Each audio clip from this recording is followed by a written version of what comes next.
অনেকদিনের ইচ্ছা ছিল ষাট গম্বুজ মসজিদ দেখতে আসবো, তো এসে খুবই ভালো লাগছে।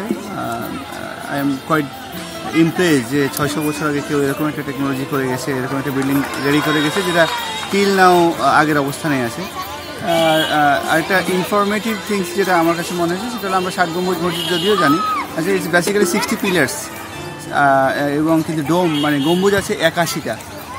তো অনেকে আমরা ইনফরমেশন হিসেবে হয়তো ষাট গম্বুজকে 60টা গম্বুজ মনে করি, আসলে 81টা গম্বুজ আছে, কিন্তু 60টা পিলার, এটার জন্য ষাট গম্বুজ বলা হয়েছে। আমরা এসেছি 60 জন,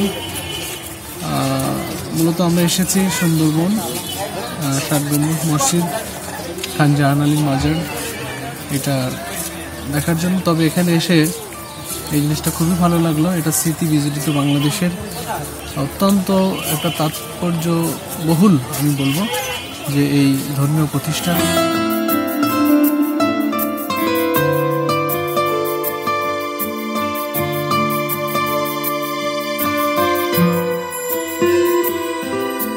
জার্নিটা অনেক লং ছিল, কারণ আসতে প্রায় মানে 1.5 ঘন্টা লাগবে এই জায়গা পর্যন্ত আসতে।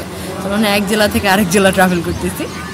চাইলে বাচ্চাদের জন্য কিছু প্লেস মানে এন্টারটেনমেন্ট, যেমন ওখানে কিছু স্লাইডস আছে বা হাবিজাবি কিছু অ্যারেঞ্জ করতে পারে, তাহলে বাচ্চাগুলো বোর হবে না, কান্নাকাটি, বড়দেরকেও বিরক্ত করবে না। আমার আম্মুর সাথে মামার সাথে কেমন লাগতেছে এখানে? ভালো লাগছে।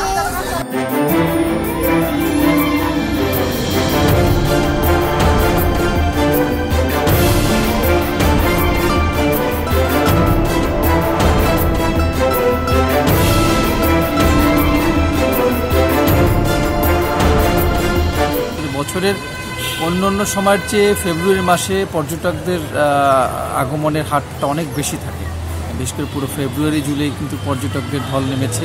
তবে সবচেয়ে লক্ষণীয় বিষয় হচ্ছে যে বিদেশি পর্যটকদের সংখ্যা কিন্তু আমরা ইতিমধ্যে যে বিশেষ করে হলি আর্টিজান হামলার পরে যে হারটা কমে গেছিল সেটা কিন্তু আমি মনে করবি যে অনেক বেড়েছে। বিশেষ করে বিদেশি পর্যটকদের হার অন্যান্য বছরের তুলনায় আমি দেখছি যে অনেক বেশি।